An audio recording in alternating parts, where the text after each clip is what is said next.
going to do your top 10 authors. And your top 10 authors as well. All right. Yeah. I'll get my little reading glasses on here so I can read my unreadable script. Who wants to start? Flip a coin? I think you should start since you introduced the topic. Heads I win, tails you lose. Yeah. No, actually, I think you introduced it. My idea was to make it more narrow. It was actually a top 10 English language novelists, and I had a reason for that, and I think I told you why. The reason for English language? Specifically, rather than just top 10 authors. That's what you. Yeah, mine was novelists, which I tend to think of as fiction rather than allegedly nonfiction. And I had English language. Yeah. Originally. And yeah, there was a reason. Well, I know Murakami's going to be on your list. You think? Yeah, but I didn't know if it'd be one of those things where you or I would want just like, well, say if you were listing your top 10 or 20 or whatever books or music albums or whatever, you might say, oh, only one per artist or author. Right. Well, this isn't that the case of that. So you can only have one Murakami. Yeah, that's fine. And here's the other thing. Depending on when you ask me, you're going to get a different list this week than you're going to get next week. Oh, sure, of course, Jed. Yeah, I know that. Because we both read a lot, and it's. I know who I'm talking to. Yeah. So it's kind of like recent things in the last year, really, that, or in some cases, things I haven't read this year, but just still have a big impact. So, do you want me to start? Yeah. If you would, yeah. Okay. That'll kind of like spark. Well, yeah. Please do. Yeah. Okay. I'm going to start with Stephen Kotkin. He is written. He's in the process of writing the definitive, if you will, biography on Joseph Stalin. And now he's moved to Stanford. But he's kind of like the most respected scholar on Stalin. He's released 2 volumes of the book. I've just about finished volume 1. He's really got a knack for bringing history to life. He's writing for both specialist audiences who have studied the topic, but he's also writing for the general reader. He's not a big fan of like when people complain about, oh, kids don't read history anymore. He's like, well, the responsibility is on us. We need to make history more interesting. We need to tell a better story. And he really does a great job of talking about what's going on in other countries, taking it down to the micro level, what it was like walking down the street in Moscow for Joseph Stalin with his friends, going, where was he living? Where was he going to work? What was it like for the workers and the peasants? How many times, like so many figures in world history, he may not have been the leader because he resigned or someone else was trying to disparage him, or he was, in prison or whatever. So it's just really interesting to read this book. I'm really enjoying the first volume, and I can't wait to get into volumes 2 and 3. Again, I don't know much about Stalin. My impression that he's kind of, well, maybe rather like Hitler, just a very mundane, uninteresting person. And sort of, I forget the quote, the banality of evil. I forget who coined that phrase. But so I don't know much about Stalin. Was he actually an urban guy? Was he from Moscow or from a major city? He was not even a Russian. He was a Georgian. Well, That's why. Hitler wasn't a German. Hitler was Exactly. Austrian. Yeah, So okay. he didn't even look Russian. He had kind of a larger nose. I'm comparing to normal quote unquote Russians. He had a larger nose. He had a dark complexion. He was short. But you put your finger on something that he had an unremarkable life. In fact, he was unemployed. Get this, from basically age 17 until age 37, the guy had no like steady job. He was pretty intelligent, and he had gone to the seminary. He was, relatively articulate, but he had a real knack for putting his finger on the pulse of like where the people were at and persuading people that compared to Trotsky, who, for example, could have become the leader, but Trotsky came off as more like elitist and like standoffish. And, Right, and right. Stalin used that to his advantage. Like he Right. was The more like the intelligentsia. voice of the people. Sure. Right, right. Yeah, I understand that. I And you see also, I'm sure you found this reading history or military books. It was never a given thing like Stalin was going to become the leader. There were a number of people who, maybe 10 other people early in the revolution when that happened around 1917 that could have been the leader, and it was just, Yeah, you it was know, real touch and go. It was just touch and yeah, go. these Yeah. micro moments where, Stalin got in charge of this little thing, and then someone else got in bad graces, and step by step, and he wasn't like this monster right out of the gates. Kotkin's basic premise is, the environment as it just continued on, he became a monster because of the environment that was presented to him and the choices he could make, and It sort of fostered his rise, incrementally, little yeah, bit by bit to the top of the party. and he Well, was just, and this hasn't started yet, but um, I think what's slowly going to happen is, he never kills anyone himself, but he's with a stroke of the pen, he can just sign off, killing tens of thousands of this group, or sending this group, to Siberia, or just the ruthlessness of what he became is just going to become unimaginable. And um, it's interesting to read such a thorough and understanding biography by someone who is an American, but who actually spent the time. He was like the first American who spent the time to actually go to the archives and live in the Soviet Union. And the places he would go, the archives, he maybe was the first person to go there in months or years. So they really respected him and would tell him stories, and he really understands the mindset. yeah, interesting stuff. Compared to all those other, Hitler, Mussolini, Mao Zedong, I don't know that much about. Apparently, at least, Mao was a nobody as well, sort of like Stalin and Hitler. I don't know much about Yeah, Mussolini. and here's the thing, this story touches on all those people, Yeah. because they were either, um, in the case of Mao, in the global communist movement, or in the case of Mussolini or Hitler, arch rival or ally, depending on what year you were talking to him.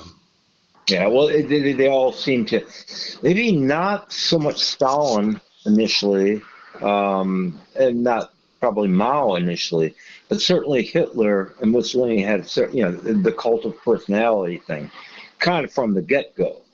Hitler be, the beer hall push of, was it 27, 28, and spent a couple of years in prison, and by 33, he was, he was a rock star. He was a big sensation. And I suspect, I don't know, that Mussolini probably came up the same way in Italy, in the, the futurist movement in the 20s.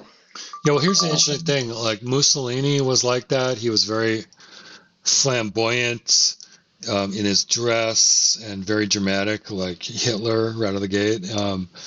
But Yeah. Stalin was did it more through like persuasion, like articles he wrote in Pravda, and then other articles he suppressed by people who criticized him. And he did it more. I don't think he was a powerful rock star orator like these other guys. Yeah. But he did it more through just this intelligence of how to work the levers of power in his country, just kind of step by step. He was a little bit more methodical. Yeah, and he was doing that before 1939. I mean, he killed more of his own people than Hitler killed of his own people, That's right. and And so did Mao. Even gypsies and gays. Yeah, right. And so did Mao. Well, in the case of Russia and China, there's the Soviet Union and China. There's a lot more people to kill, even in the pre-war. During the 30s. In the purges and pogroms in the Soviet Union. It's interesting that Hitler had this celebrity, and as you said, apparently Mussolini did too in Italy.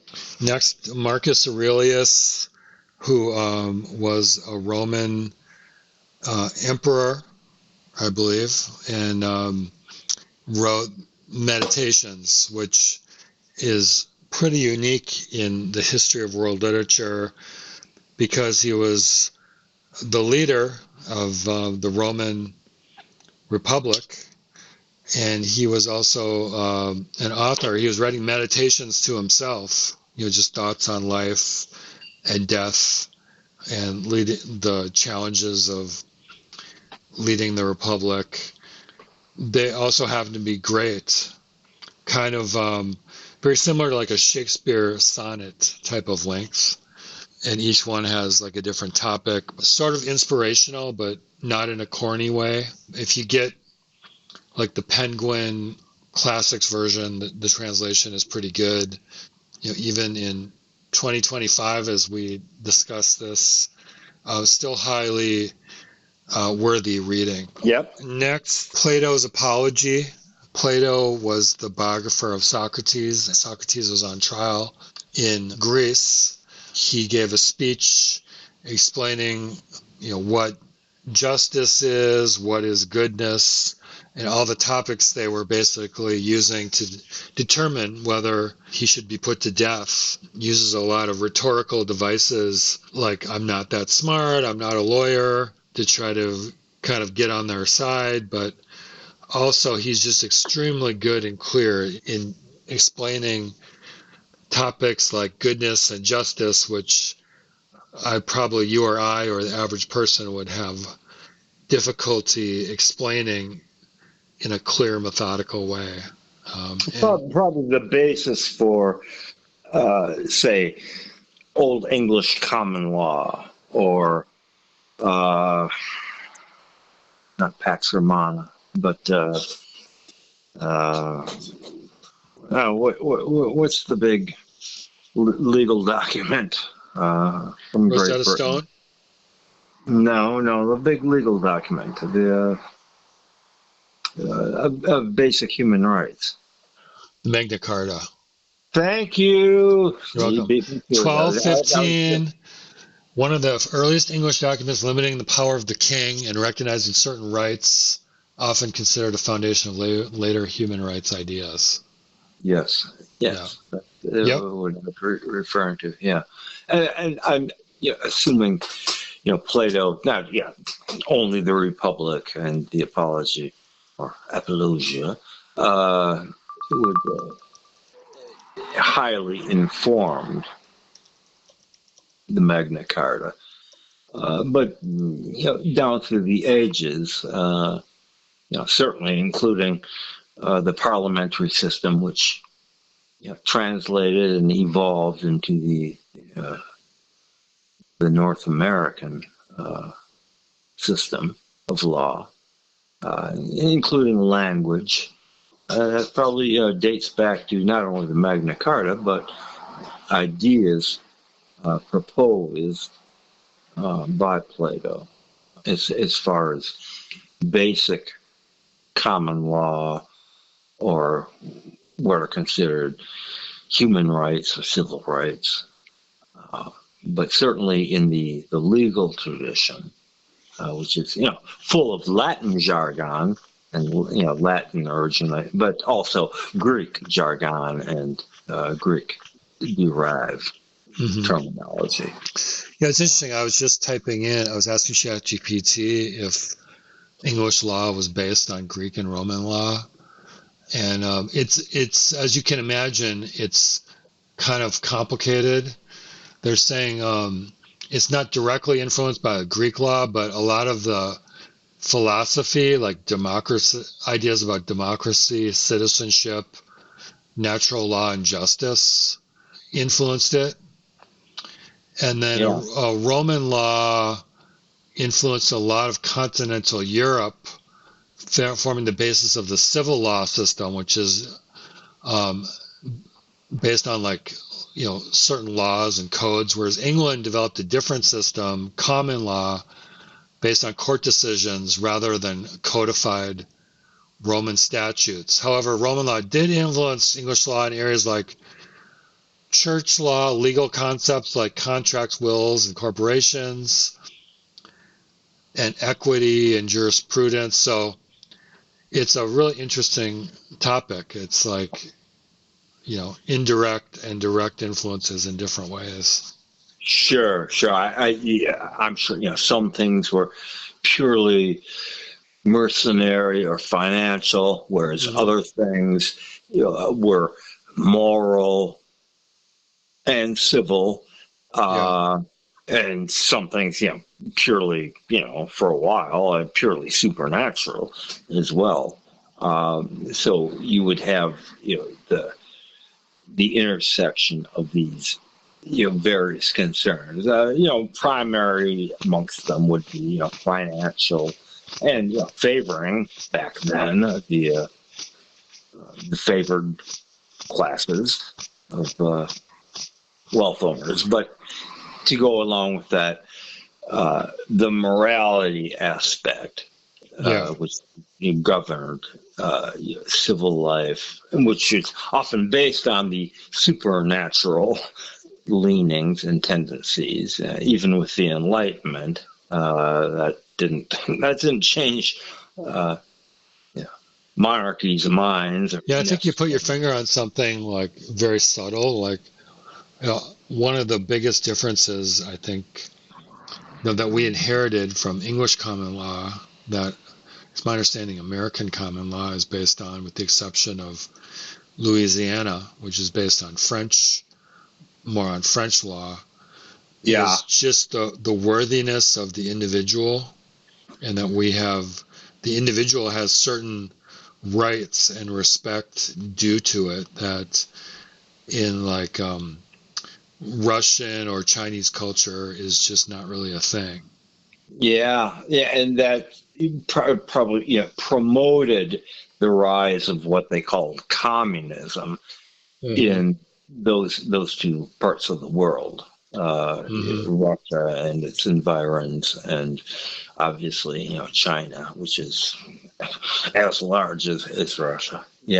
French at the time of, say, the Declaration of Independence and the Bill of Rights, there would be a Francophile French, Gallic influence, courtesy of guys like Ben Franklin, who spent much time in France. I think Jefferson did as well. And this is before, several years before the French Revolution. But that the idea of the individual was not sacrosanct, but was certainly identifiable and not sacrosanct, not precious, but it should be identified as a basis for legal jurisprudence, which, yeah, as you say, was alien. I think probably culturally to this day is more common further east you go. And of course, it's been taken to extremes, particularly in a place like North America, the United States, by which I mean the individual is all, and that our sense of solidarity or civic unity is less important than our individual, our rights. So we move on to the Tale of Genji. The Tale of Genji was written in the 11th century. It was written by Murasaki Shikibu, or just Murasaki, who was a lady in waiting, quote unquote, around the peak of the Heian period in Japan. It's considered one of the first novels ever written. It's hard to overstate the importance of this author in this book. It has a similar stature to Shakespeare in England, and with good reason. The reason I put it on my list of favorite authors is my Japanese is not good enough to read it in the original Japanese, but just reading it in English translation, it is a really compelling novel. Kind of centers on this guy, Hikaru Genji, and he's the son of the emperor. Tells about his life and his struggles, and it talks about clan power and the prince's rise through various power struggles and romantic liaisons. And as I mentioned before, there's a certain poetic way about writing about love and romance that's based on nature imagery that's really captivating. And I think it's a lesson to anyone who's a writer. And I mean, there's a reason a book written, can you imagine writing something and then 1,000 years later, people are still reading it, and they're reading it in translation, and it's still moving their souls. The power of the symbols and the imagery and the writing of the characters. And some punk rocker, post-punk rocker from Minneapolis is co-opting your language and putting it on. And there is something very punk rock about it. Did you ever see that movie with Kirsten Dunst where she's playing Marie Antoinette? Marie Antoinette. Have you seen that movie? No.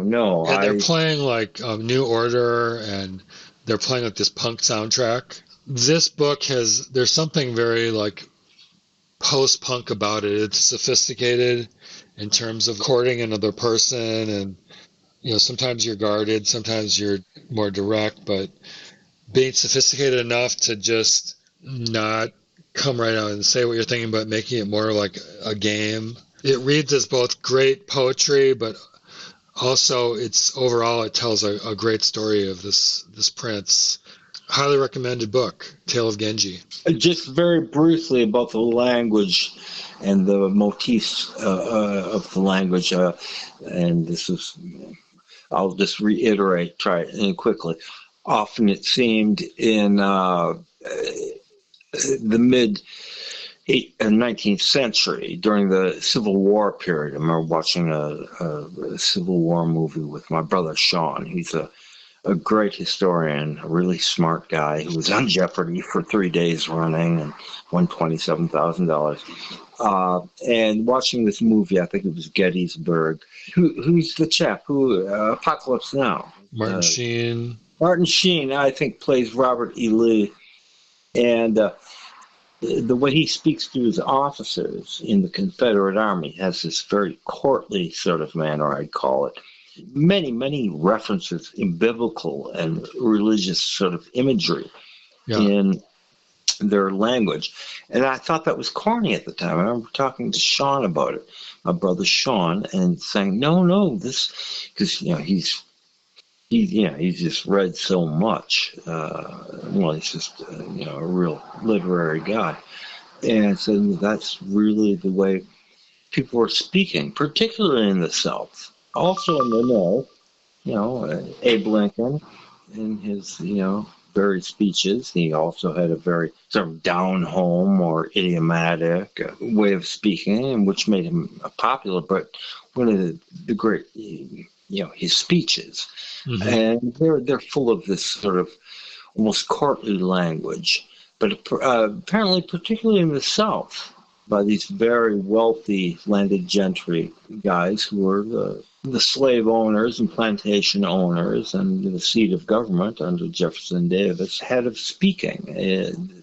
That sort of calls to mind what you're talking about, this Japanese writer. Like just here's some of the chapters, the names of the chapters. Beneath the Autumn Leaves, Leaves of Wild Ginger, A Banquet Celebrating Cherry Blossoms, The Wind in the Pines, A Rack of Clouds, Spray of Plum Blossoms, Vanished into the Clouds, etc. Next, I'm going to put the car and turn down a totally different road. I'm going to drive us into Los Angeles in the 1940s. You know where I'm going? Raymond Chandler, I'm assuming. You know it. Yeah. All his detective stories, particularly the Marlowe stories, I'm going to just name check a few. The Big Sleep, Farewell, My Lovely, The Long Goodbye, The Lady in the Lake, The Little Sister. They all put you in a certain mood of women who are trying to seduce you and maybe trying to hide information. The city of Los Angeles at that time is a character in the story. It's film noir kind of feeling. It's shadows, a lot of interesting people. It's great writing. It's very funny. It's very succinct, very matter of fact. But then it can also get very flowery when he's describing a certain person or a certain situation when he wants to. When he wants to, exactly. When he wants to, yeah. It really, holds up really well. This is almost 80 years later for some of these stories. And a lot of them also translated really well into great movies starring people like Humphrey Bogart and a whole film noir genre. There's too many films to name, but Big Sleep being one of them. But you're a fan, aren't you, Raymond Chandler? Oh yes. I can't say for everything, but quite a few. I'll just say, okay, so I've read 10 books, and he's one. It's almost a genre type thing, where it's like, well, you read one, you read them all. Either that's a sign of a great writer or a limited writer. History has shown, cultural history and memory has shown that he's a great writer, even if you want to call it a genre thing. There are plenty of other people, Mickey Spillane or Dashiell Hammett. But there's something about him, like, I don't feel like if I've read one, like, I want to stop. Like, there's always something new I'm getting from each of these Marlowe stories. Oh, yeah, for sure. That's a tribute to his, being a great writer, not just, you could say, well, it's a lack of imagination that he worked primarily in this one area of, private detective. That limits, that actually creates greater area for imagination. It's like, what are you going to do with particularly the Marlowe characters? Right. It's like playing the blues. Like, you have a certain narrow stricture, but within that, you can do great things.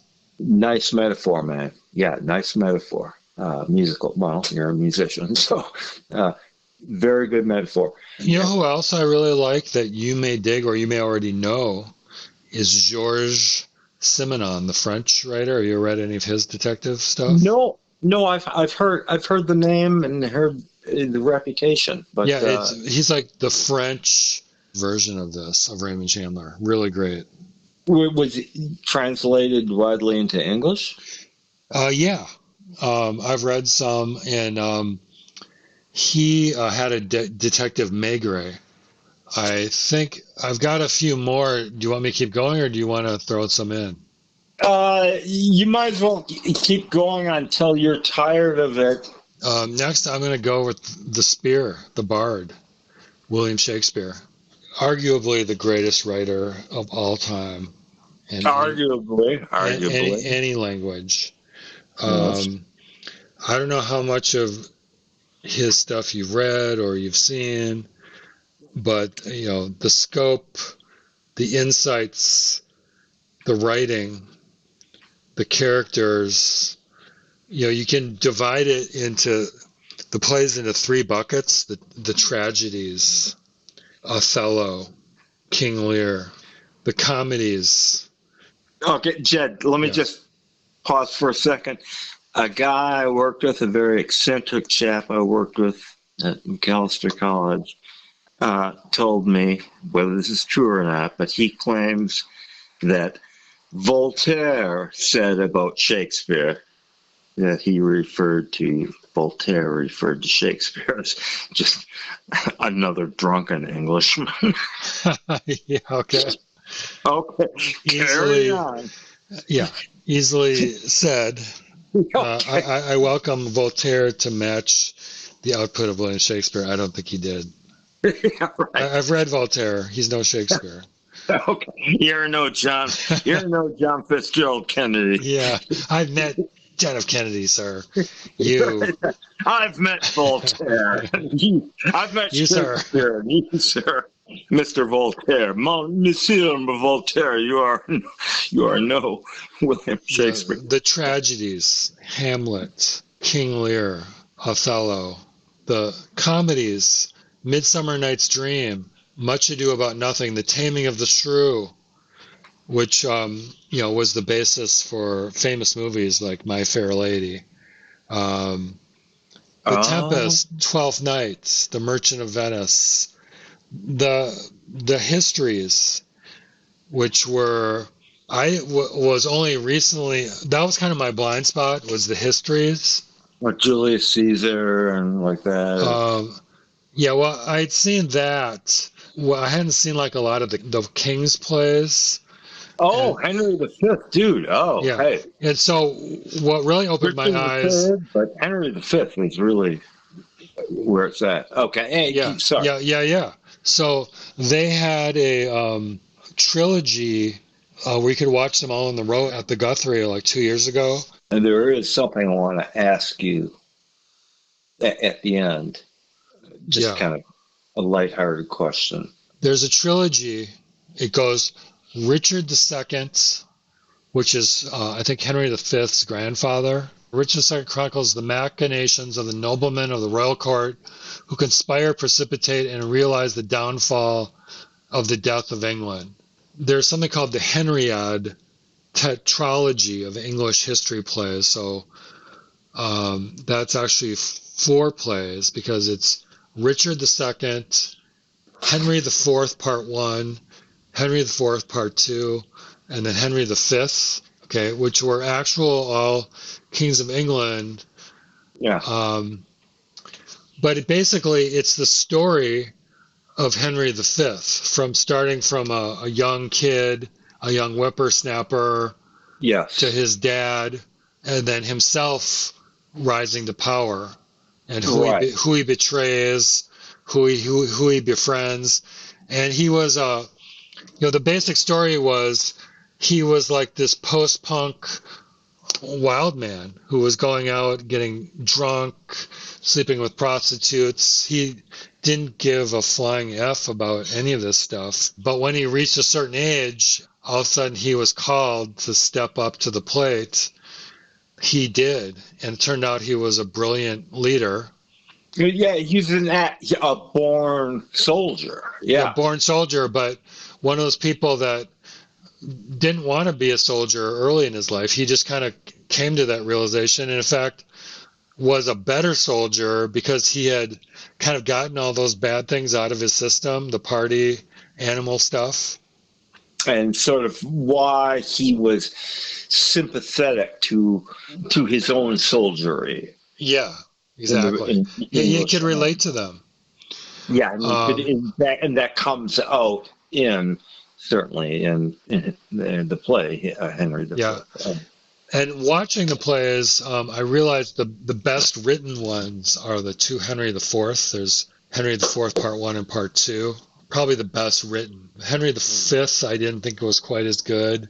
Oh, really? Oh. But they're all great. And I learned a lot about British history by, he really brought like British history to life because these are based. But the other thing was, he was writing during Queen Elizabeth's time, and he got a job, hired by the Queen, as basically like,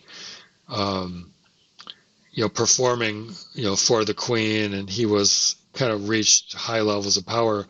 But that's where the Globe Theater, I think, was originated under Elizabeth I's auspices. I think. That's a very good question. I know Shakespeare had a big part in building the Globe Theater. Now, whether that was part of the royal patronage, I'm not sure. In the 90s, and it's still there today, they built a reproduction in that area of London where that Globe Theater original was. Yeah. And, you can go today and stand and watch a play.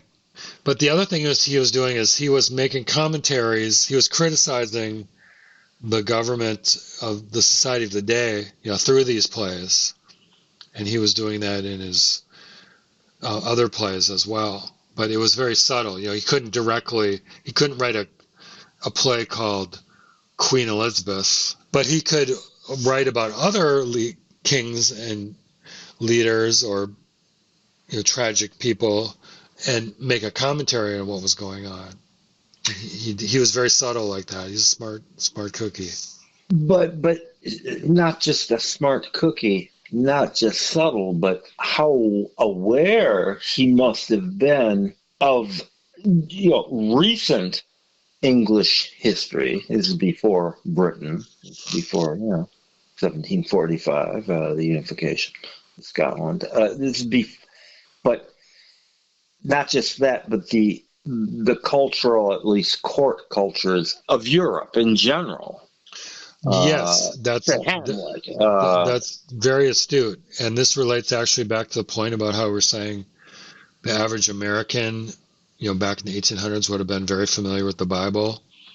Yeah. It's the same with just the common English education that Shakespeare would have received. He would have been exposed to the Bible. He would have been exposed to Roman and Greek mythology. But he was also extremely aware of like the intricacies of Italian court law. And I can, he's writing, a lot of his plays were set in Italy, for example, Romeo and Juliet, The Merchant of Venice. And I can send you videos that will absolutely convince you of other people who were actually Shakespeare, because Shakespeare could never have had the knowledge. The big one. It's another Marlowe. Christopher Marlowe. Christopher Marlowe. Yeah. Sure. You get. Yeah, that thing's been going on for decades. And I actually wrote a song, Marlowe, on the first Space Summit album. Oh, I know. It's a great song too. Which mixes up the two characters of Philip Marlowe and Christopher Marlowe. Oh no, I love it. It's whimsical. It's great. You're right. Yeah, Christopher Marlowe is one of the big, and there's also some people of royal peerage who they argue, they would have had a better education at the universities to write certain things, or they were more well-traveled to Italy, for example, which I don't think we have any proof that Shakespeare even ever visited there. His knowledge of those things is incredibly detailed and accurate. Well, this could be one of the reasons for Voltaire, who's obviously, writing in the 18th century, could have said, he's just a drunken Englishman, that, he couldn't have, knowledge of court. Right. Court life in Italy, and well, France was, for several generations, that was the culture for Europe, including what is now the United Kingdom. French was spoken; it was expected to be spoken. Right, it was a Norman invasion. Sure, from Normandy, and the Normans weren't even French. They were people who came over. I think they were like Vikings, basically. So. I've got some experience of that, actually being in Normandy, actually witnessed this brief exchange of. That's right, you were there. A woman, well, who apparently professed to be Norman, a local, and what appeared to be a Japanese woman, a tourist, clearly a tourist, is saying the Norman woman saying, "This is not France, this is Normandy." And saying, right. well, I say that with an Irish accent because I can't do any other accents properly, but very clearly saying that. And I put that in my book, that quote. That's right. There's cultural reasons for that. Yeah, they were not originally French. Yeah. I was driving the car down this road, and I think we got on some severe by roads. So let me get us back on the main Shakespeare highway. On the high road. We don't have high roads here. We have, we have highways and freeways. We don't have high roads. But that's a wonderful note to wrap up Shakespeare. And I'm going to go down a totally different road now, if you're amenable. Oh, I'm amenable, dude. Oh, all right, I'm going to take you down the Lao Tzu Expressway. I wasn't expecting the Spanish Inquisition either. No, I couldn't go down a more different road from Shakespeare than the Lao Tzu Expressway. No tolls, by the way. Okay, good. Actually, not that dissimilar, but there is actually one toll road, which is very important. The reason the Tao Te Ching by Lao Tzu was written, he had had enough. This was like during the Warring States period in China. Everything was going to hell in a handbasket. But ironically, this is when there wasn't even any China. It was provinces fighting against each other. But this was the period of all the great classics of Chinese literature. This was when Confucius was writing. This is when Lao Tzu was writing. I'm talking 5th century, like BCE. Right. Mencius, all those kind of people. I guess Lao Tzu had enough, and he was old and he was leaving. He was stopped by a toll booth or by a guard at the border and knew who Lao Tzu was and said, "Okay, you can leave, but I'm not going to let you leave until you write down like the core of your wisdom." I think I've heard that. Okay, I think I've heard this. So similar to the writings of Marcus Aurelius, he just, in these kind of short poems of several lines for each one, he kind of wrote down his philosophy, and that became kind of the cornerstone for Taoism. Yeah, right? So the koans are, how do you pronounce it? Is it a koan? A koan, well, no, it was kind of written, at least in English, it kind of comes off in a poetic form. A koan was a specific Japanese. But that's okay. Okay. But it does have a poetic kind of feel to how he was writing it, and he probably wrote it, to your point, with a certain amount of syllables and stanzas, because all the different stanzas have a similar type of length. But interestingly, this is in translation. This is one of the greatest selling books of all time, I think, including in the United States, because it's packed, even in translation, with so much life wisdom. A lot of it's written for advice for like a leader of a country. how you should lead people, how you should approach people, There's the military applications. military applications, Yeah, right. but also just very down to earth. It has things about implications for justice and the prison system. He says things. The true person of justice has no need to talk about justice, right? Because he acts in an upright way.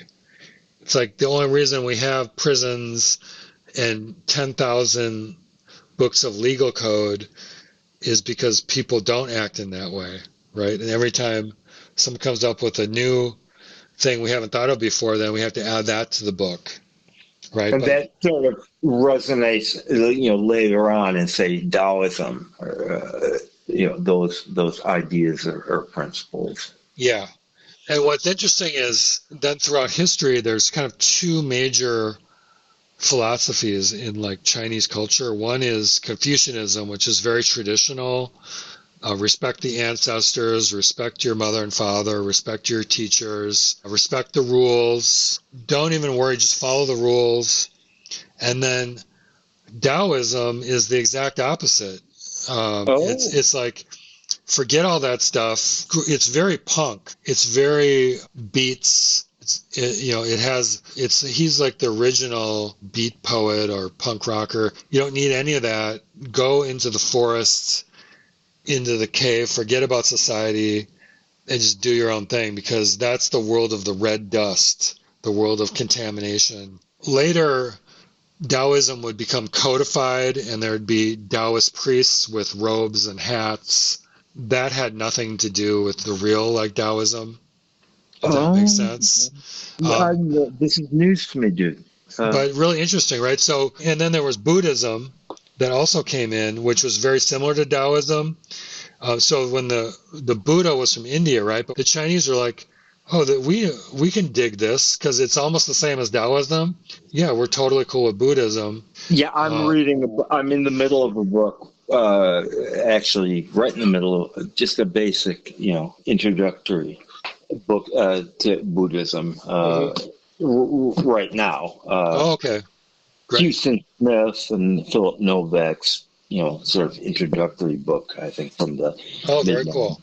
Yeah, that's great. I'd love to talk to you more about that. But what's ironic is that the Buddha was from India. Buddhism did not take off in India, but Buddhism took off in China because the Chinese recognized it right away because it was so similar to Taoism. And then throughout history, depending on what the king liked, the king could be in favor of Taoism and Buddhism, or he could be more in favor of Confucianism, and then the other one would be suppressed.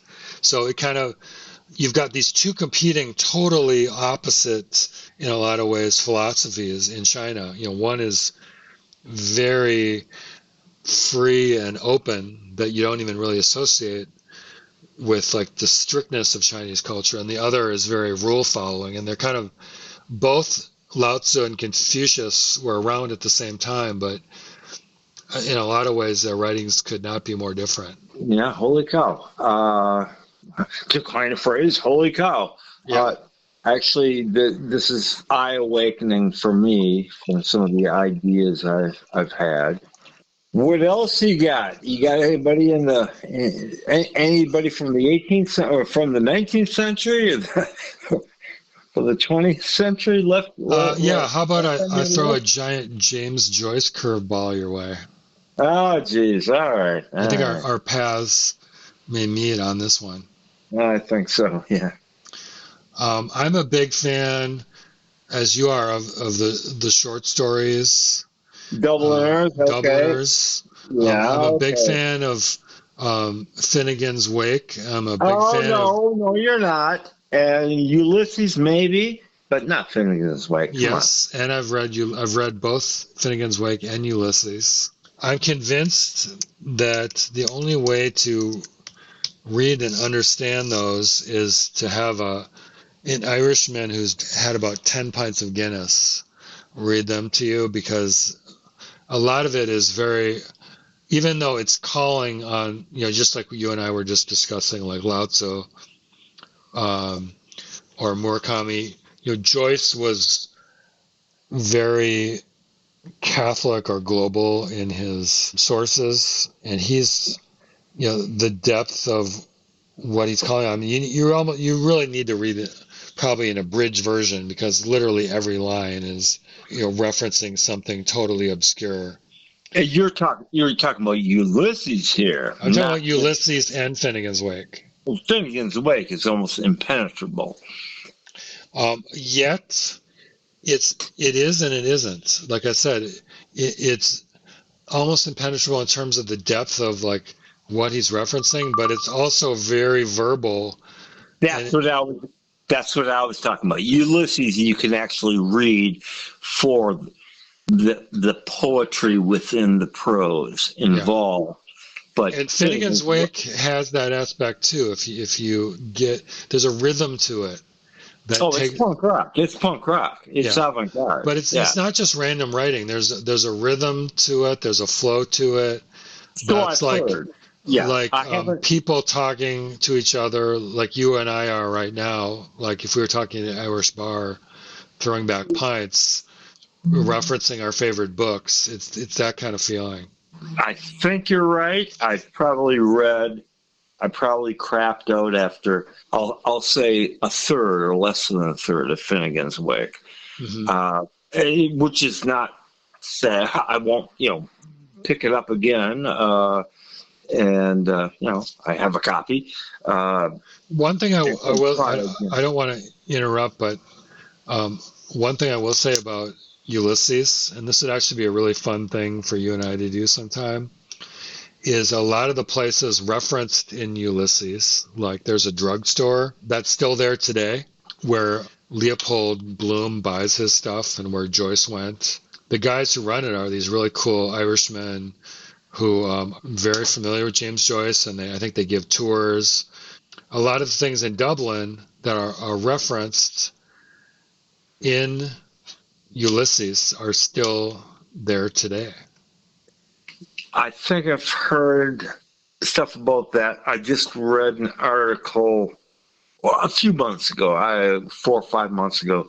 Some stuff like that came out in this article in The Guardian from, earlier this year, that a lot of the places are in Dublin are still in existence. And not just Dublin, but the environs around Dublin. Yeah, and the other interesting thing is, and I'm sure you know this, is that James Joyce wrote these books while not living in Dublin. He wrote them in Trieste, Italy. He wrote them in Zurich, Switzerland. He wrote them in Paris, France. Yeah, he had moved by that time. He had moved by then, but it just made him see his culture more clearly.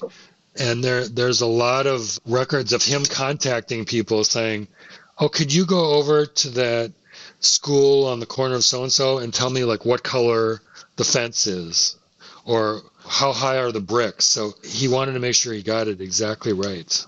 Yeah, I've heard about some of that stuff. Yeah, it almost seems like apocryphal in some ways. Like, no, come on, he's like, he is Ireland. He's modern day Ireland. Like, no way that he's like, well, the facts show he just plain wasn't living. Yeah, no, but I kind of get it. Sometimes think about like the Rolling Stones, understanding the blues, like how a lot of the UK cats kind of got what that was about when it went through like the filter over the Atlantic Ocean, and it kind of been forgotten by American culture. There's something about that filter of distance that allows you to turn on the microscope to a certain culture. And I think, that's part of what Joyce was doing, maybe. I understand that, and I think it's real. I think it's real and legitimate as well. But, the Stones weren't, Americans, and they certainly weren't Black Americans. No, and they weren't like Joyce. But They Joyce weren't. was an Irishman, a native-born Irishman, That's right. and so it's so odd that well, maybe not odd, because I've never been in his position, as a writer or as in anything, in exile or self-imposed exile. Exile on Main Street. Okay, there we go again. Yeah, but I certainly see how that could be the case. It's an interesting topic for anything. How distance can draw you, maybe not draw you closer, but inspire imagination in the imaginative sense. But maybe even in the empirical sense, how distance can allow you to observe things in certainly a different manner, but maybe sometimes in a more truthful manner. And, we can look at that at the political sense, the sociological, social-political sense, but certainly in the artistic and cultural sense. Yeah. No, you're right. It's a very interesting topic. And there's something about traveling. When you travel, and you've traveled to like Europe, for example, you're an American, right? And those people are French people, whatever. But when you're in America, you don't identify yourself as American. You're just a human because everyone else around you is American. There's nothing unique about you being American. So I think there's something to be thought about. Like let's use Joyce's example. When he removes himself from the culture, it almost allows him to see the culture as a more distinct and clear thing when he's out of it, if that makes sense. Yeah, it makes sense. It's actually that's astute. That's very crystalline, Jed. Yeah, that's good. Okay, where you at? Okay, so I've got more? I've got 9. I've got four more, and I'm just gonna breeze through all of them as one. Okay. Yeah, that's what I was thinking I was gonna do too. All right. Well, where you at, man? All right, so I'm just gonna zoom through Rumi, a Middle Eastern poet, similar to Lao Tzu. I've heard and don't know much about him. I think did the New Age people get a hold of him? And, yeah. But okay. So you got to be careful which translation you get. But Taoism is very cool. It's more detachment, and Rumi is more like running hot. He talks about love. He talks about wine, intoxication. A lot of it is intoxication for God, using the metaphor of wine. Yeah. But it's a very emotional type of poetry. And if you get a good translation, really great. I think Coleman Barks is the most famous translator. Again, sold a lot of books, almost as much as the Bible in Western culture. Yeah, I'm sure it's a big deal. Yeah. And really good, based in Sufism, the mystical branch of Islam. Right. Which we talked about a few months ago. Yeah. So probably Richard Thompson's probably a big fan. Right. Next is Mikhail Bulgakov, The Master and the Margarita. Okay, yeah, we're gonna I got some problems here, buddy. Go ahead. One of my favorite books of all time, maybe my favorite book of all time. Dude, come on. Okay, sorry, Jed. Carry on. And it's crazy. It's got like a guy with a pince-nez, monocle, a giant black cat, a sexy red-haired woman. This is all cool stuff. This is all very groovy stuff. I agree. And there's like... I'm sorry, man. I'm sorry. The literary circles of 1920s Moscow, before the Soviet Union became Sovietized. It's a critique of the Soviet system. It's a surreal novel. It's a great read. It was way ahead of its time. It wasn't published at the time and didn't come out until way after his death in like 1967, at which time Mick Jagger read it or was familiar with it and based at least verse one of Sympathy for the Devil, which I came out in 1968. 68, yeah. Yeah, on this book. Yeah, well, not just verse one, but pretty much the whole song, except for the line about the Kennedys being assassinated. But pretty much the whole song, yeah. Which Uh, is what piqued my interest in it a few decades ago. and then the only other author I have on my list is Charles Dickens. Pretty much everything, the novels can be long, but he's just a great writer. He's a great writer of character, very astute observer of different people from different classes and what their motivations are. A lot of these, as you probably know, were written like a Netflix series, ongoing series that people would have to read the next issue of the magazine to get the next chapters and the thing. And then when it was all done, Yeah. they put it together in a book. But he really knew how to write for an audience, and he was great at it. I know the last thing I read this is, oh God, 20 years ago, with Great Expectations, and never finished it. And I think it was like the ultra small print of the paperback version I was reading. And, I didn't even need reading glasses back then, or I didn't think I did. You got anything else here? Not for that topic. Okay. You want me to breeze through mine? Yeah, go for it.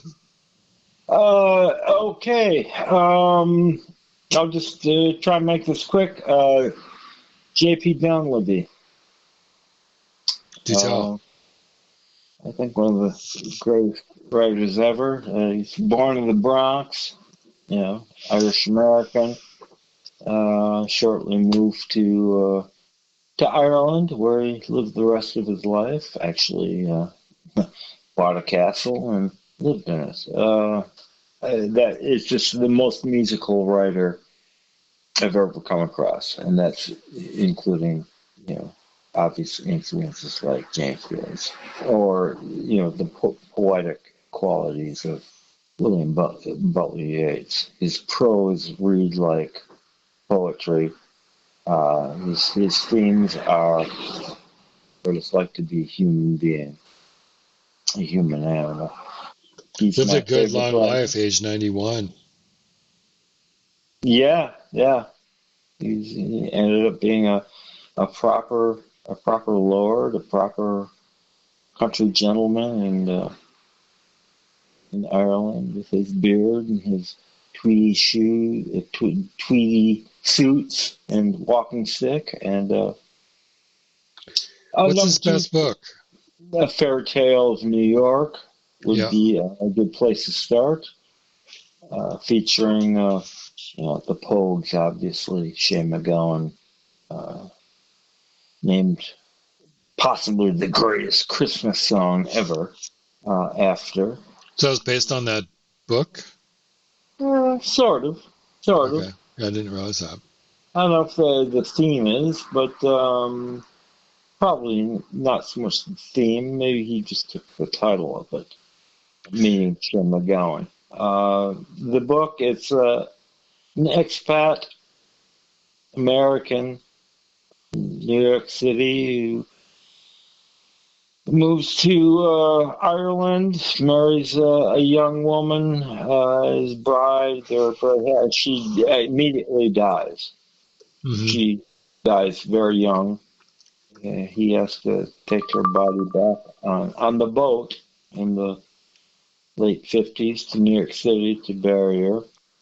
Cornelius Christian is the chap's name, and he's done. He's just completely wiped out from life. He ends up taking a job at the undertaker's facility, who's a very kindly guy and recognizes Cornelius Christian's sorrow, deep sorrow.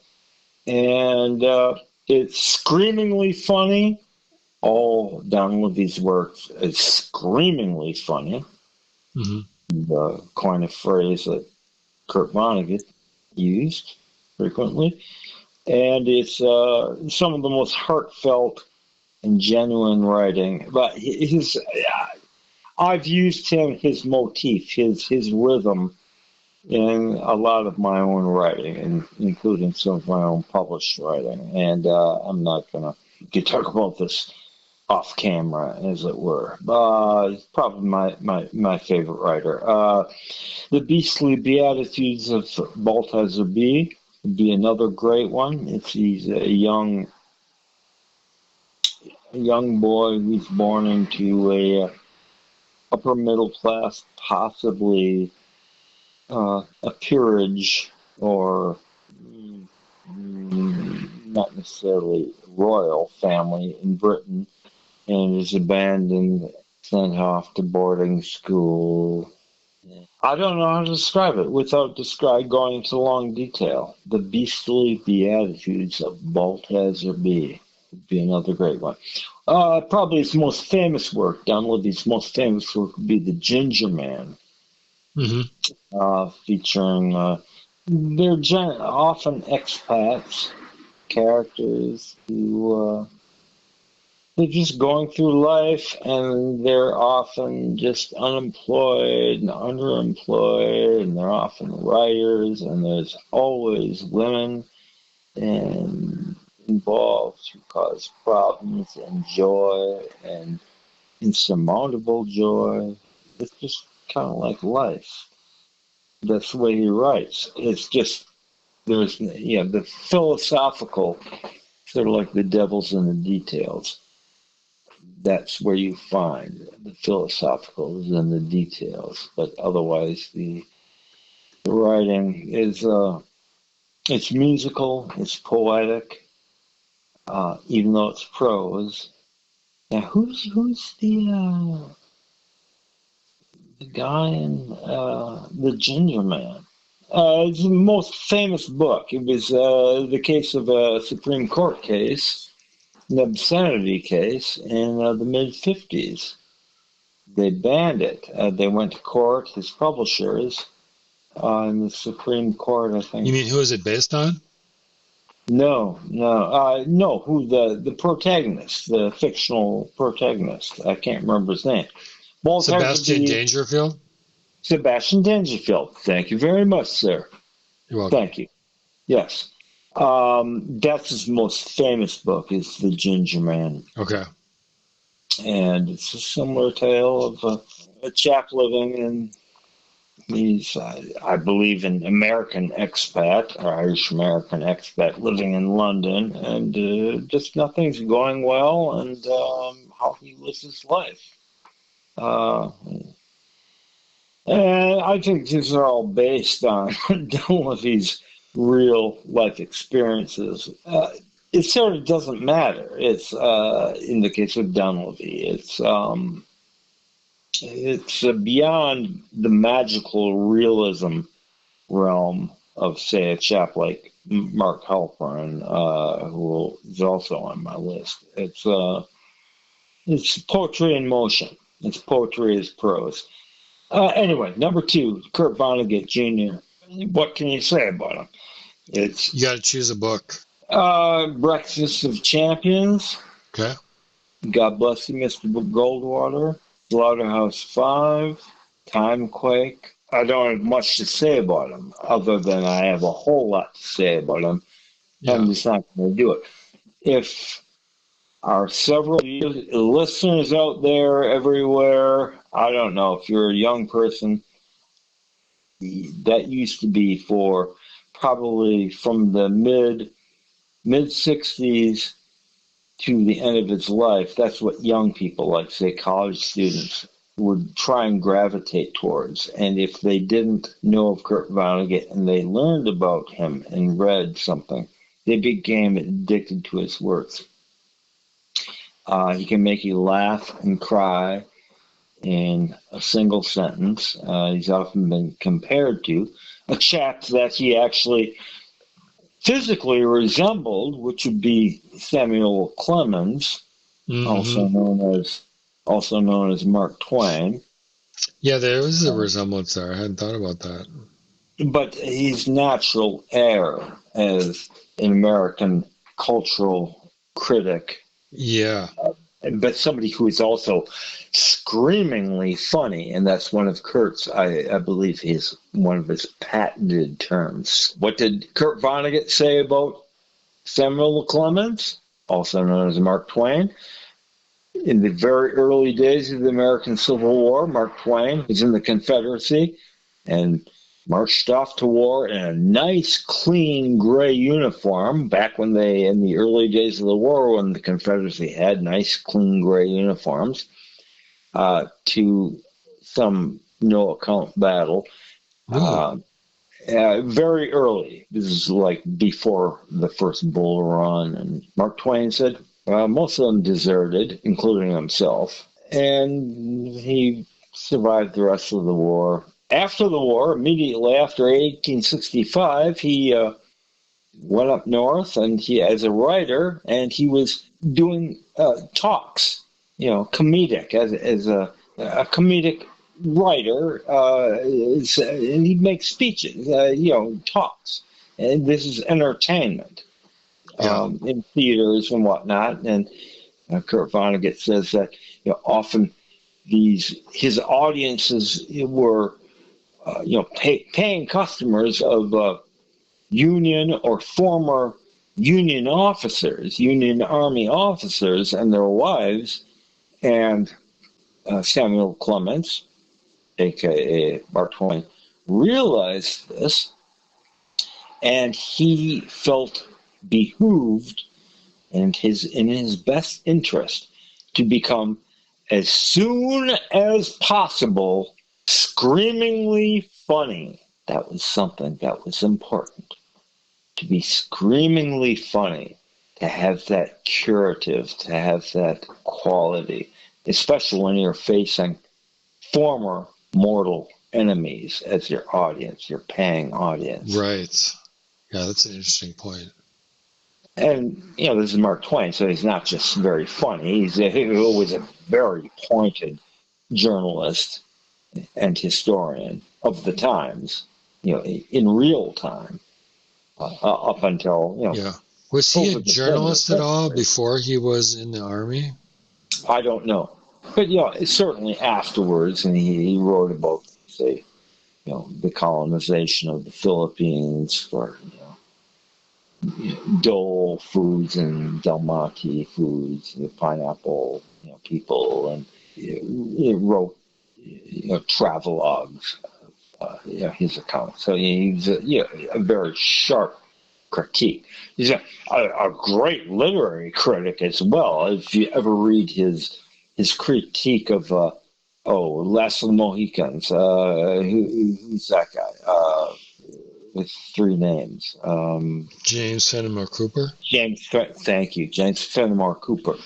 Yeah, his accounts of, say, Last of the Mohicans, he breaks it down into ballistic terms. And, of course, Twain is a former soldier, like how Natty Bumpwell, or whatever his name was, Natty Bumpus, you could shoot his musket through, a target through and hit the previous ball that he just hit because he was such a good shot. And like Mark Twain breaking it down, how this is physically near impossible, but also attacking Fenimore Cooper's prose style. It's merciless. He's good at the takedown. Oh yeah, and I don't know. I've never actually read James Fenimore Cooper. I saw a couple of the movies and whatever. You just taking him down. It's as Kurt would say a century later, screamingly funny. Uh-huh. And, in the language of the time, and I think even in the language of the time that Twain was writing in mid to late 19th century to very early 20th century. My suspicion is he's pretty hip, actually, to current language. Yeah. He wasn't, this archaic thing. He's a pretty hip dude, I'm thinking. And so that's my man, Kurt Vonnegut, may be the heir to. And whether anybody cares about Mark Twain or Kurt Vonnegut, if they don't care about Mark Twain, they should certainly care about Kurt Vonnegut, because his stuff is lasting until this day. And he died. It's closer to our current time. Correct. Right. And he died in, I want to say 2010, something like that. He tripped and fell in his apartment, hit his head, went into a coma, and never came out. But he was, 83 or something like that. Yeah. A couple months older than my dad, actually. John Steinbeck. Yeah. You got your Hemingway. Yeah, you got your As I Lay Dying, that dude. William Faulkner. Yeah. You read Faulkner? Yeah, I started to read As I Lay Dying. Yeah. I got like 30 pages into it and said, I'm not reading this. Yeah, I didn't like it at all. I didn't like him. I couldn't get into his prose, how he was writing. Steinbeck, he just, I don't know, it's a universal way. It seems modern at the time, for the time he was writing. It just seems, I don't know, he's just really, really good. It seems, he's funny too. He's funny. Mm-hmm. I've read, a certain amount of Hemingway. Very funny too, but he's got that Papa Hemingway thing, that stark, stop, and East of Eden, I think, is the great American novel. Mm-hmm. Not Grapes of Wrath. Yeah. Great as it is, but East of Eden. I've got a copy. I'm waiting to start it. Which? Both. East of Eden. Yeah, I've read it 3 or 4 times, and the sections of it. It just it's like it was written for me, Willie. It's the story. It's the biblical story, and I forget who said it. Maybe it was Steinbeck himself, or maybe it was Hunter S. Thompson. I don't know. But there's only one story, and it's the story of Cain and Abel. Yeah. From the Old Testament. That's it. All other stories are derived from that. So what is it about it that resonates with you? Everything. The characters in it, the way they behave, the way they think. Mm-hmm. The book starts in the early 18th century when the characters are born. The initial characters come over from the old country, from Ireland and Scotland. Yeah, I can't say more without going off on it. Okay. But I just find that a very interesting observation. That's how I felt when I read Murakami, that it was written just for me. Like it just resonated on such a deep level. So.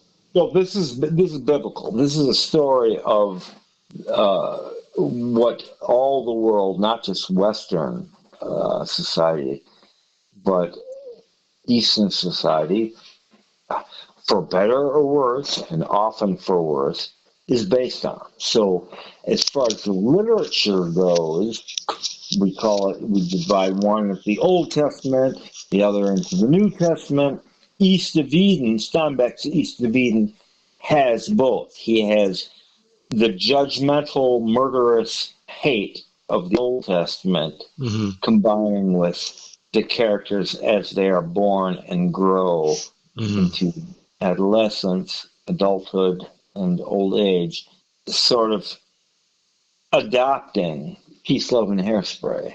They're realizing what life is about, what life about, and death is about, that death is imminent and a big part of, and how interrelationships, familial, social relationship, it's all encompassing. It's really all encompassing in Mhm. a way that Grapes of Wrath, for example, just to name the other most famous Steinbeck novel, is not all encompassing. Mhm. I believe it's not all as wonderful and moving as it is. His prose is well, they're just wonderful. They're poetic, but they also, I just shouldn't get into it because Oh, here's my I'm not question. much of a writer. Well, And I disagree. I think you're a very good writer. But thank did you. you discover this on your own, or did you have kind of a guide who kind of put out these are the themes you should look for? How did this come across your path? East of Eden was Yeah. the very first book I read by Steinbeck, and I just heard about it. I knew of his reputation, and I think it was actually, oddly enough, it was two sources. It was Bruce Springsteen and the E Street Band's song "Adam Raised a Cain," which Oh is yeah. from 1978 album "Darkness on the Edge of Town." Yeah. And I thought, oh God, it's a pretty heavy song, fathers and sons. And I started to read the book. Yeah, I remember in very late 1983, living at 2641 Hennepin in Minneapolis. And lo and behold, one of my favorite current bands at the time, Big Country, was an Anglo-Scots band, I'm not, you know and love. Their next album came out that spring, or maybe that the next year. It's a song called East of Eden. But it's a theme, it's a biblical theme.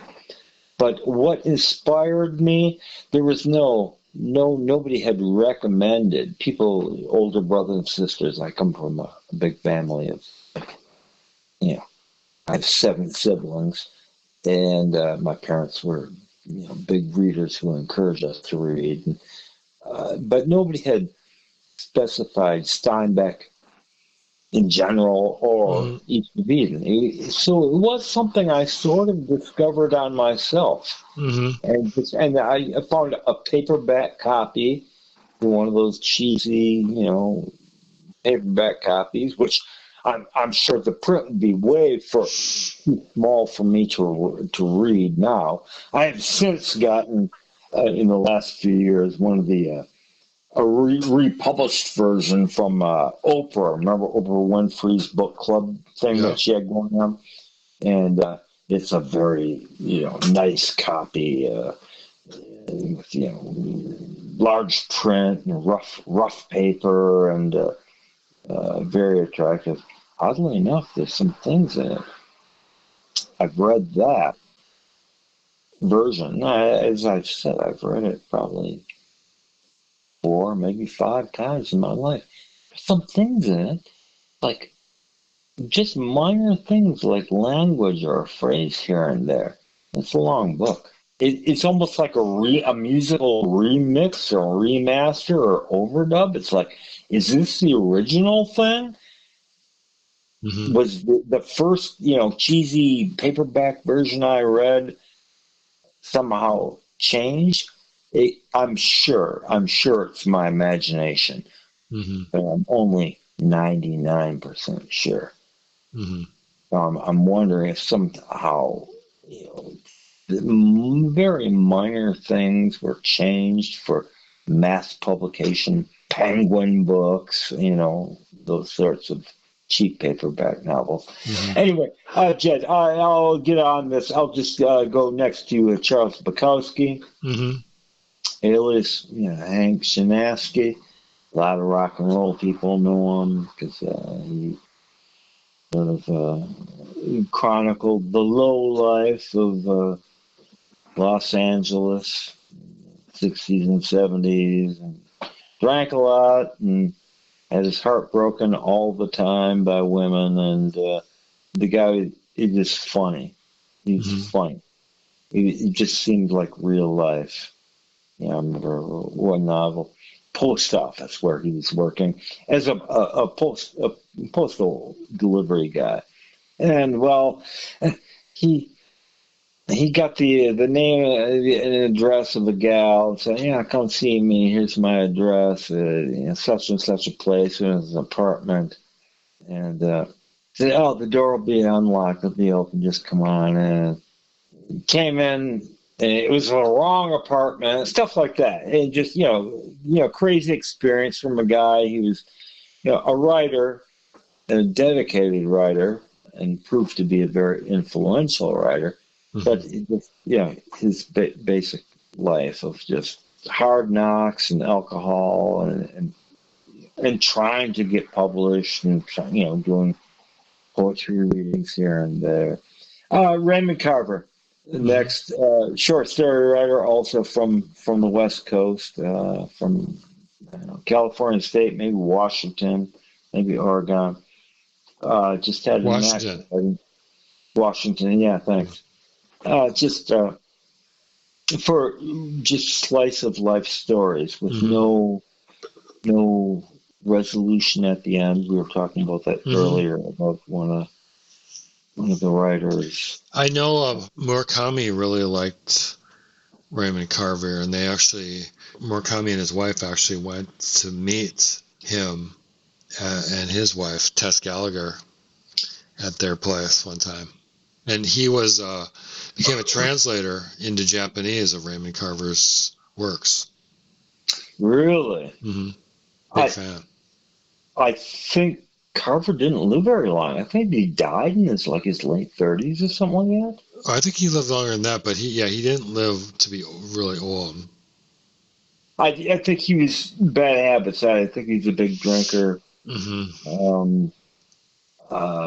Problems with his wife and problems in general. 1938 to 88, so 50. Yeah, not a long life. Yeah. Maybe I need to revisit him. I remember trying to read him in my 20s and found it pretty depressing. But maybe I need to. What do you like about him? It is actually, oddly enough, because I'd read several compilations of his books in early years. What We Talk About When We Talk About Love is a great one. There were several, and I just read one within the last reread. I think I reread it. I can't remember because they're all very similar. But I got one from a little, free library books on the street and read it, and it was indeed just, it wasn't different from the other stuff I read, years earlier, but it just struck the wrong chord in me. It was too dark, too depressing, too similar. Good night, sweet prince. I don't need to read you anymore. So there is that aspect. If you're not in the mood for that, if you're not in the mood for him, you're not in the mood for him. That James Altman movie, Shortcuts, I think it's a wonderful movie, but it's full of life. It's got all those great characters and great actors and actresses in it. It moves so fast because that's Altman's kind of modus operandi, having the camera moving constantly, the conversation moving. So, that's based on Raymond Carver short stories. He kind of transposed. There's a Carver short story collection called Shortcuts, and he grabs some from those stories and from some other stories, and then he transposed it to Los Angeles from Carver's setting in Washington State. And then he also had some brilliant additional things to tie it together, like the crop dusters, which was spraying over the whole city, kind of unifying all the stories, and really some brilliant little touches like that. Yeah, I don't know if that's Altman or who did the screenplay for the movie Shortcuts, but is pretty brilliant how all the stories tie together. Yeah. Well, anyway, I'll just say carry on from Raymond Carver to Yeah. Mark Halperin. The most famous book is Winter's Tale, as opposed to The Bard of Avalon's A Winter's Tale. And it's sort of known for this genre, as they call it, of magical realism. Gabriel Garcia Marquez, I guess, has been associated with. And he's just a great writer. His prose, it's poetry, his prose. And you can look him up. Kids out there listening, you can look him up. Mark Halperin. And do you want to spell that? Because it's kind of not the spelling you would expect. Helprin. Halperin. Yeah, New York City boy. I don't know, I guess I don't want to say much more about him. I just think he's one of the great American writers, and Winter's Tale is one of the great. And it indeed was listed on the New York Times, one of their top 50 American novels of the 20th century a couple of years ago. And as you and I have talked about, Mike Scott and the Waterboys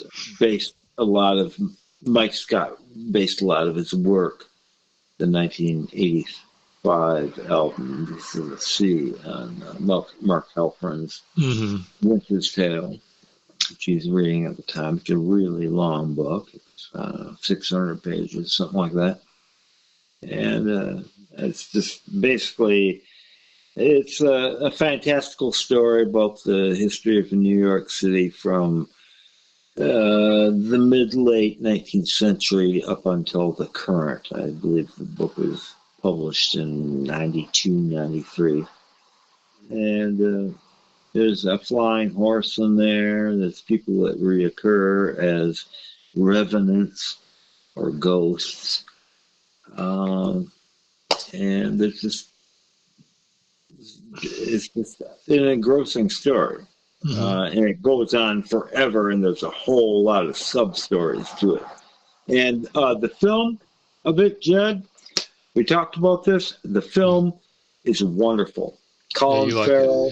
And I don't know what the review said.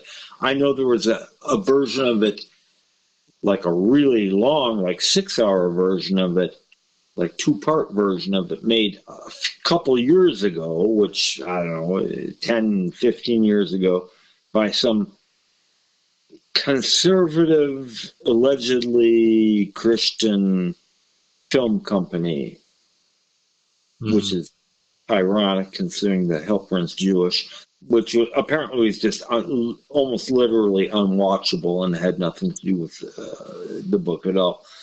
The version from just a couple years ago with Colin Farrell playing Peter Lake, and I forget the gal who plays Beverly Penn. There's other great people in it. Cameron Crowe plays the bad gang leader of New York City, and William Hurt plays Mr. Penn, who owns Penn Station and has the local newspaper, the New York Times, named after him. Great performances. It's not the entire movie. It's pared down to basically the love story. Wonderfully shot. And you should see it tomorrow. It's just a good movie. A good movie. Well done.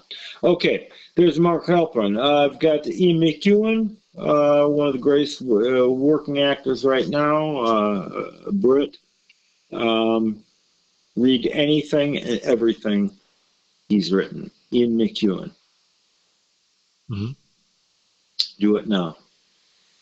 Number 9, John Banville, one of the greatest working artists of today. He's an Irishman.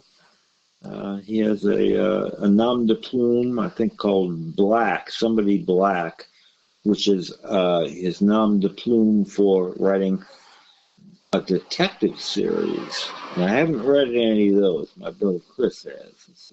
They're, just wonderful. Hmm. John Banville. And number 10, I've got James Hillman. Can I He's, back you up to Banville for a second? yeah. What do you like about that? About him? Um, my sister Anne, my late sister Anne, gave me a book of his called The Sea, which I think won the Man Booker Prize Hmm. in 2003 or whatever. Um, he's actually a better writer than Joyce. Hmm. How can I say? I don't know. Maybe you seem to have a better knack for saying what you like about somebody. For me, it's not just subject matter or how the story is told. It's actually how it's typed, the parentheses, the punctuation. Hmm. Um, it's it's all of that, Hmm. uh, and not with every writer, but with some writers. And I actually missed a guy here. Um, well, before James Hillman, Cormac McCarthy. Hmm. And he just died about 2 years ago after writing and releasing two books at the same time, two final books. And he used almost no punctuation other than periods, Hmm. no quotation marks. You had to actually pay attention to what you were reading, to Hmm. who was speaking. And that was just a stylistic thing, for better or worse. I could see it being irritating for some people. And this is Cormac McCarthy I'm talking about, not John Banville, because I missed him on my list. Tended to write like the people who wrote the Old Testament, which Hunter S. Thompson is one of my other favorite writers, but didn't make the list. Hmm. Quoted as his favorite writing ever. Hmm. Whoever the blokes, the chaps who wrote the Old Testament were really bloody good. It doesn't matter if it's all cartoon, if it's all a fairy tale. That's not the point. It's the writing. Hmm. And if you haven't read it, I'm not talking about you, but if a person hasn't read any of the Bible, Old or New Testament, preferably both, you're missing out on a huge chunk of the world's history. It doesn't matter what your allegiances, religious, political, cultural. You have to have some cognizance of the Bible because it's such a huge part of human, for better or worse, often for worse, but it's such a huge part of human civilization Hmm. and has been for a long time. And the language.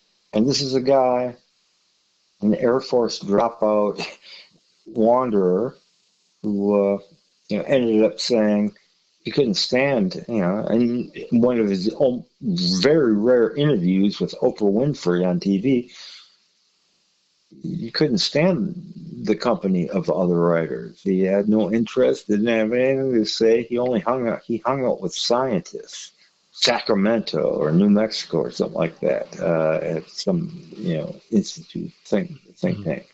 He had no interest in writers or writing. I don't know if you'll ever, he's got some very, very short books, the earlier ones, The Outer Dark or Child of God are very short, and they will make an impression if you actually read them. A big one, a big seller that Warren Free was touting in the 90s. The Road is I don't know how to describe it. I don't know if you're familiar with it. Something has happened, some apocalyptic thing, nuclear war, something has happened, nuclear winter has spread all over the world, and a man and his very young boy are walking around with a shopping cart trying to stay alive. Mm-hmm. That's the story.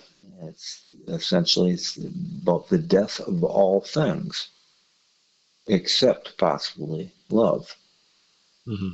or a guy and his young child.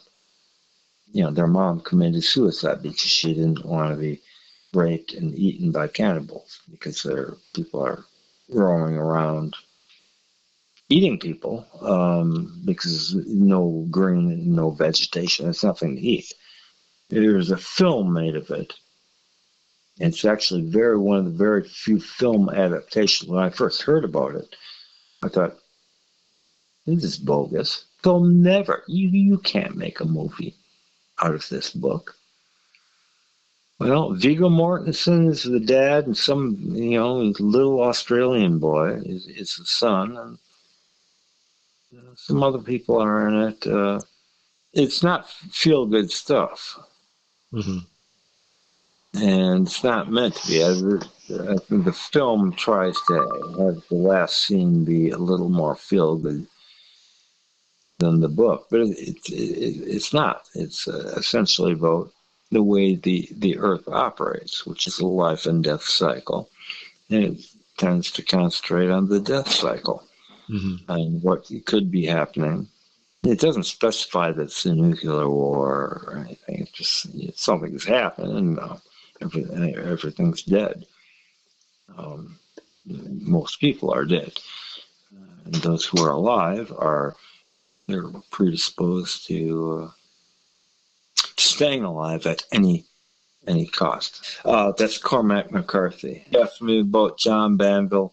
Again, just an incredible exploration of human existence Mm-hmm. as we experience it. And a lot of that is language. And being a good Irishman, he's better with language than most. There's a thing a few years ago, I saw an interview with him where he was compared with his British compatriot Ian McEwan, and Banville, as an Irishman, properly was not chuffed by that. He thought, no, McEwan. He didn't think well of McEwan. He didn't say that because he's a gentleman, but he thought, nah. But McEwan, again, the varieties of experience in his books and the language used is it's incomparable to anybody, I think, writing today. I would suggest the book that got me into him was a book called Saturday. Mm-hmm. It's from 2008, 2009, something. And it takes place in one day, a day of mass protests around, not just in London, but around the world. This really happened, by the way, against the invasion of Iraq in 2004, 2005. And the guy's a doctor, a well-to-do doctor, and he goes to play handball with his buddy. It's a Saturday, the handball court. Experiences a little problem, minor traffic thing. Somebody bumps into his car. He bumps into somebody's car, parking or something, on the way out of playing handball. And that somebody is a chav. You know what chav is, Mm-hmm. from living in London. Mm-hmm. And so he's one of those with the track suits, and the chav has a couple of mates with them. They want something. They're just feeling their oats. They are aggrieved by this guy who's bumped into their car, and things go from there. It's just an extraordinary book, and it all takes place in one day, and it's really tense and really intense, and it's very human. and very humane. It ends up being very humane, not in the way that you'd expect. But that's the book that got me into Ian McEwan. I've read pretty much everything he's written. Mm-hmm. He's a friend of Christopher Hitchens. That's always a good sign. Chris Hitchens, Christopher, he never called him Chris. It was always Christopher. But when he died, remember Charlie Rose, his show on PBS, his talk show? Mm-hmm. He had a round table with Ian McEwan and the Satanic Verses. Salman Rushdie. Thank you. Yeah. And maybe one other. One of the. The guy, his son, with the peculiar name, British writer. I just won't be able to think of it. It's a great round table. Just talking, reminiscing about Christopher Hitchens, and just to hear these three guys talk, it kind of fills you up with,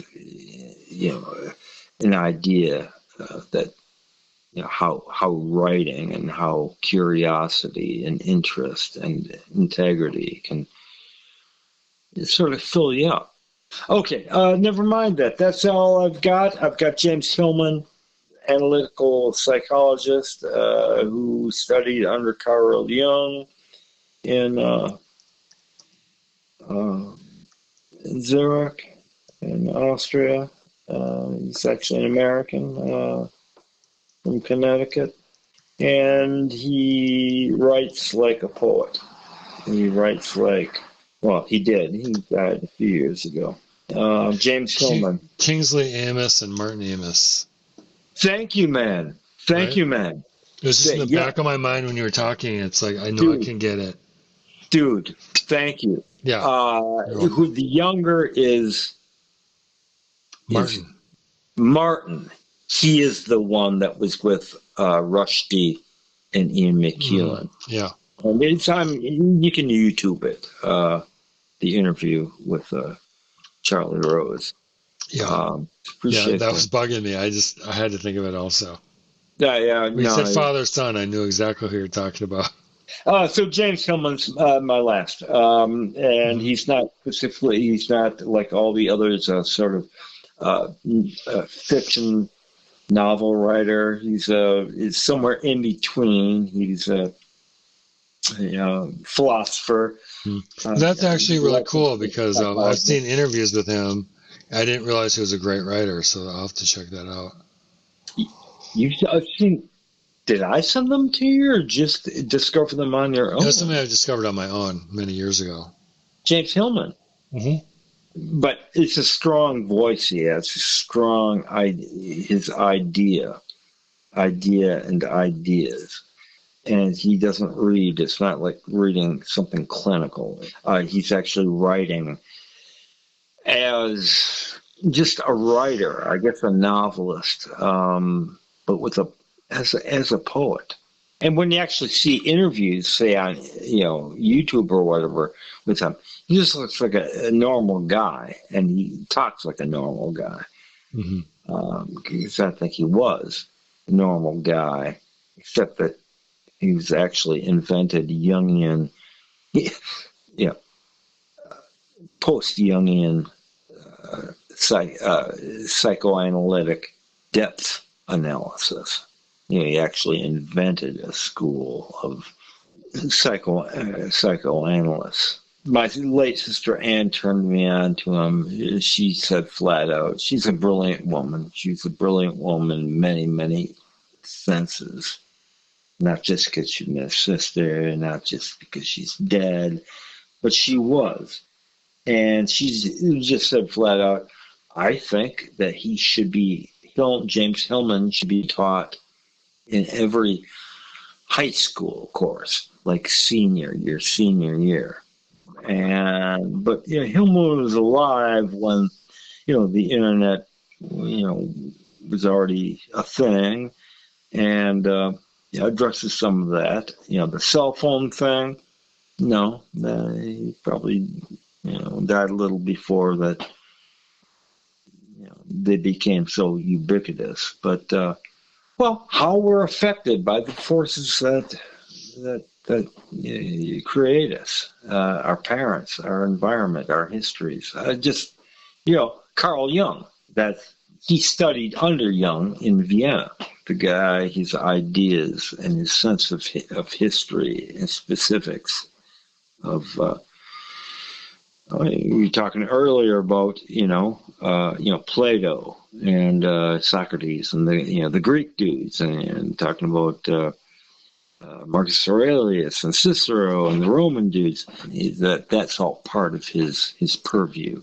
Mm-hmm. Is their writings and how it's affected psychological thinking of Western culture, specifically Western culture. He's a historian as well. Yeah. As well as being a poet and a licensed practicing psychologist. I could recommend individual things, books, tomes for different reasons. I guess I'll just leave it at that. That's what I got for my cool favorite writers. Nice one. I should have one more, and this is an honorary thing, but I could have it. It would be a chap named by the name of Christopher William Devitt, mm-hmm. who I'm related to. He happens to be my eldest brother. His writing, he's published about 6 books by now. He's working on a new one. He's always working on something. His stuff often reads like music, and it's somewhere between prose and poetry. He can mix things up, sometimes in the same piece. He's a great American writer of the 21st century. And so, kids, get out there. His stuff's available on Amazon.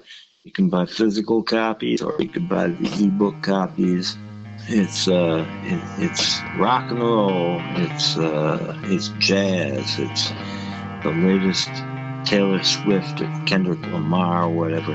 All for the ears. It jumps off the page. Cool. I think we nailed it, right? We got through both our lists. Think so. Mission accomplished, I would say. Nice. We got through the whole thing in about 20 minutes, huh? Right.